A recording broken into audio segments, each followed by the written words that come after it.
What's going on, guys? Welcome back. We've gotten a pretty unexpected extended spring break with the cancellation of the Bahrain and the Saudi Arabian Grand Prix. But at the same time, Miami, I believe by the time this video comes out, will be the following week. And so we're getting close to the end of it, even though we have another like 3 week break after that. But we're not going to think about that. I figured this was a good time to, one, take a little bit of an early season break. We're 3 rounds in. I think we're all itching for it to be back, but at the same time, there's also been a lot of very interesting weeks already, just 3 weeks into the season. But let's go ahead. I wanted to, just very simple video, just one thing for each F1 team that we've seen so far this season. We're going to go down in current constructors order, starting with Mercedes and then ending with Aston Martin.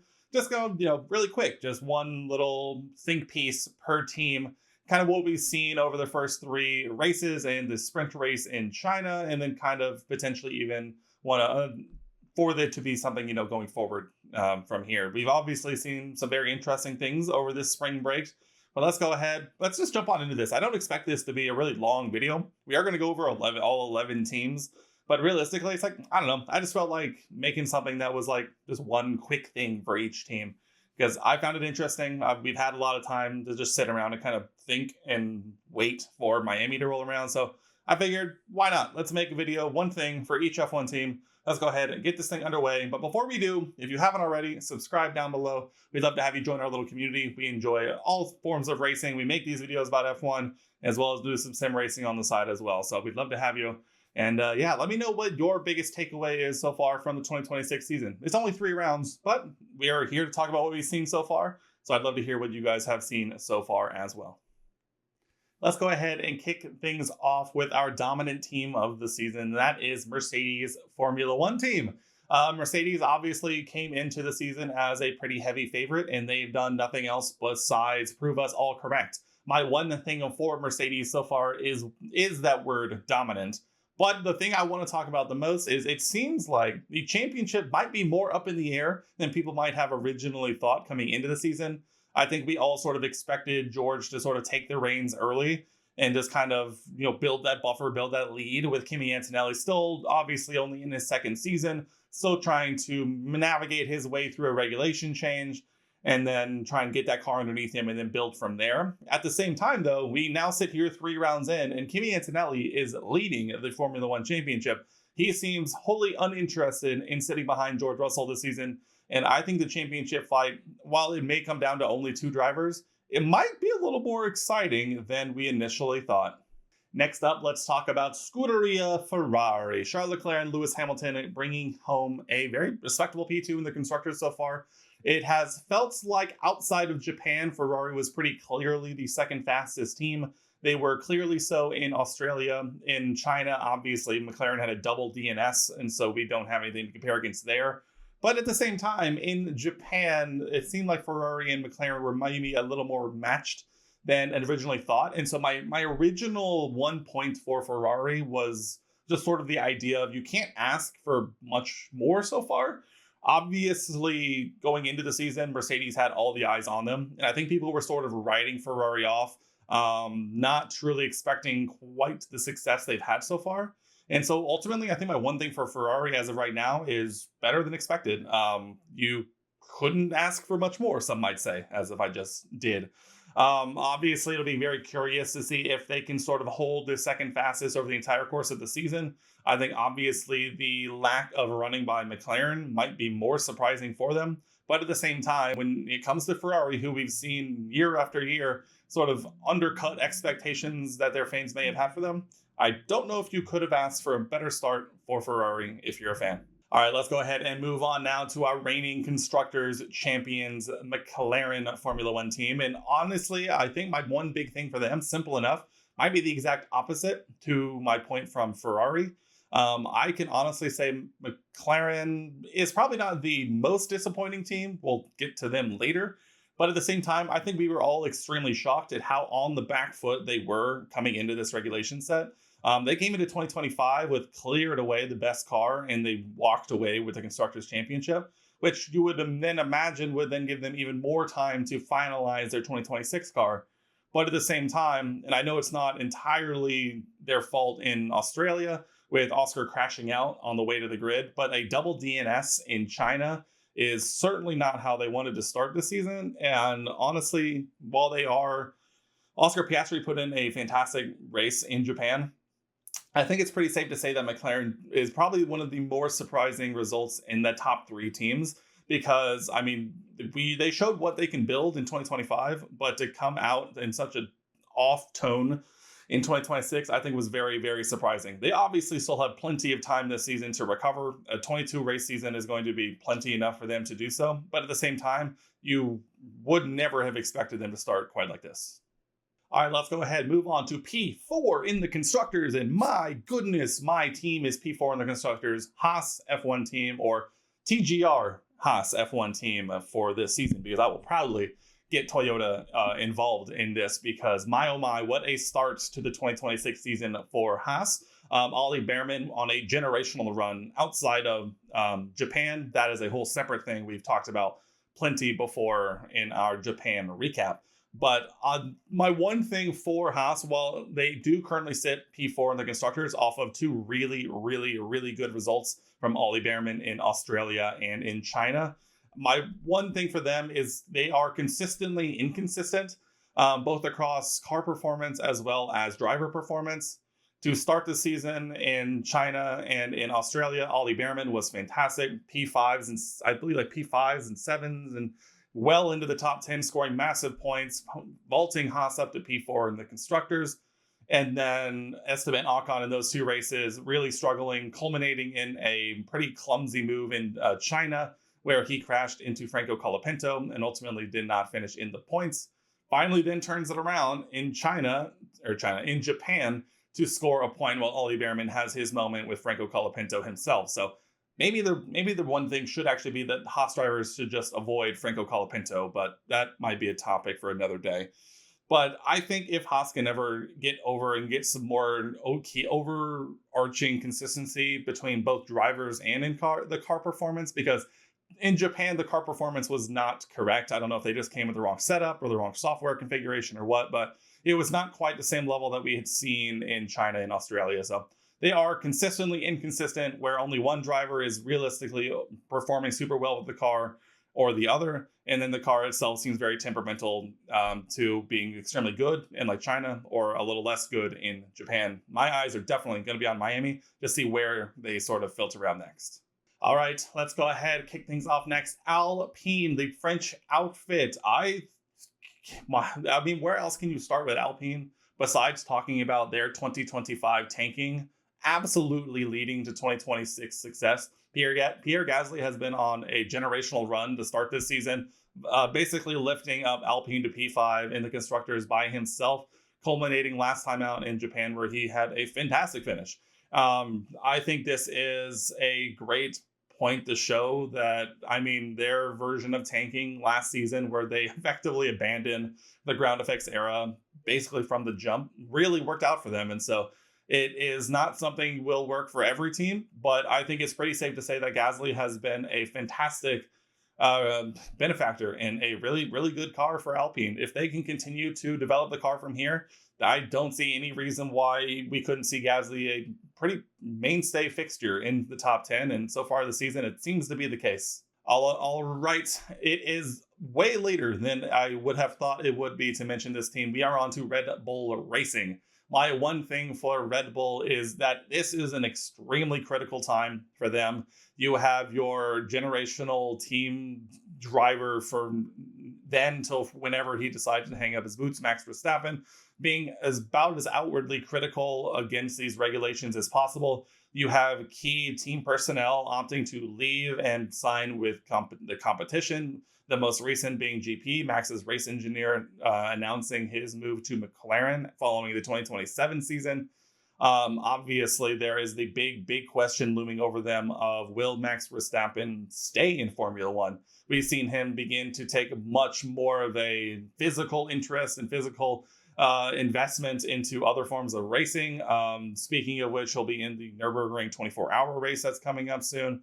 And so it is very much a critical time for Red Bull, because if Max Verstappen leaves and these critical, organizational pieces continue to leave, it is a critical time in Red Bull's instance in Formula One. They went from 2023, where they won effectively everything, to now here in 2026. Currently in P6 in the constructors, and not a whole lot of hope in sight with a lot of key personnel leaving. So this is going to be something to keep an eye on. And ultimately, it really is just a critical time, because even I truly have no guess at what's actually going to happen. Moving on now to the sister Red Bull outfit, that is Racing Bulls, and this is the Liam Lawson, Arvid Lindblad lineup. And my one thing for Racing Bulls is that it definitely seems like they are back in their lane.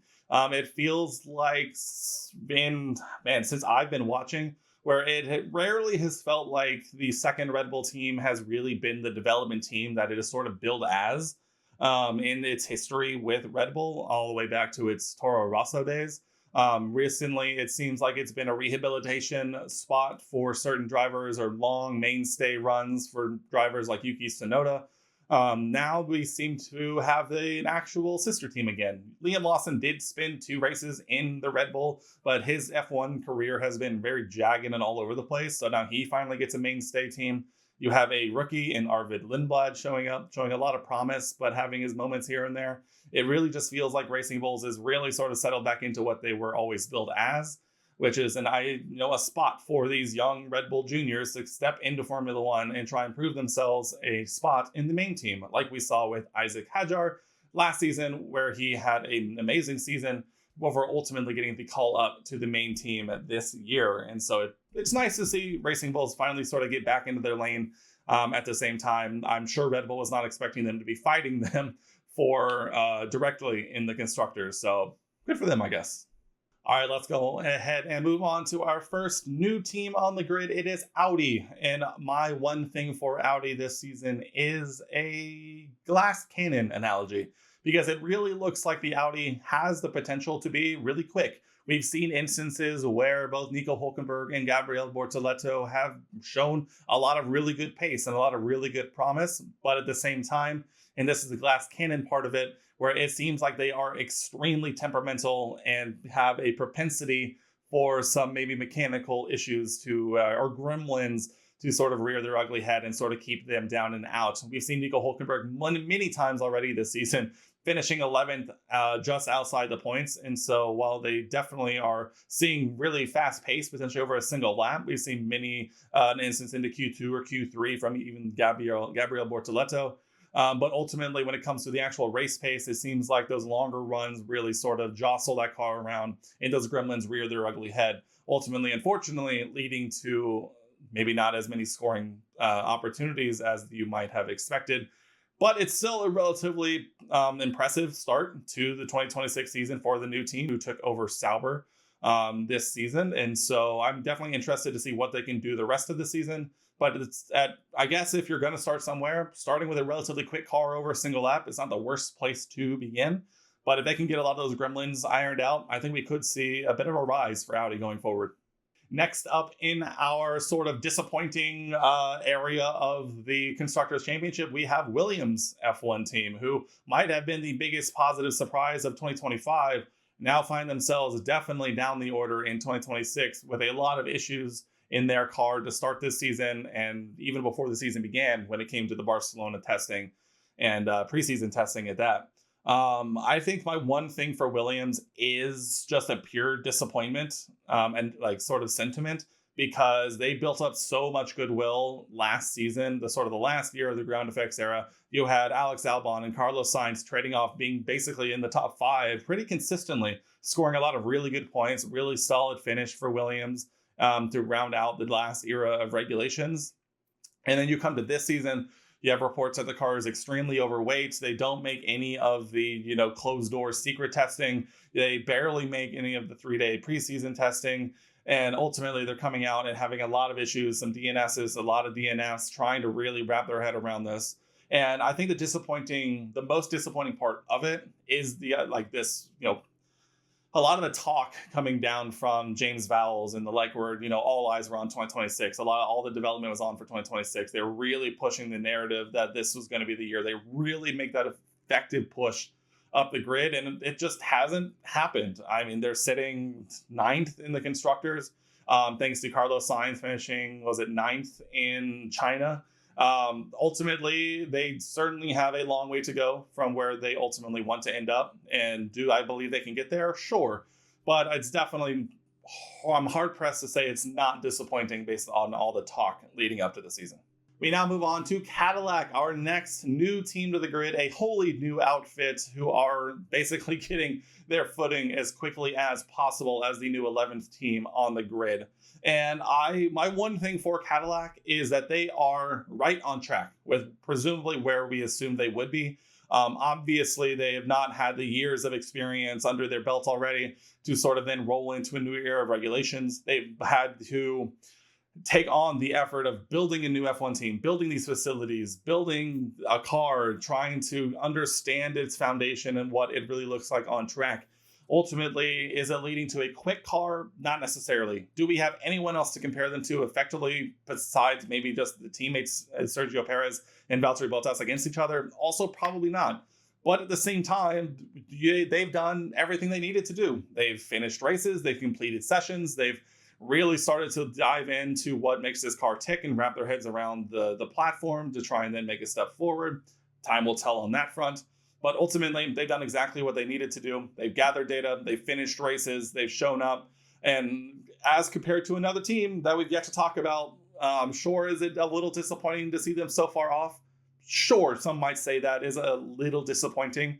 But at the same time, it could be a whole heck of a lot worse. All right, one team remains, and it's time to talk about it. Aston Martin.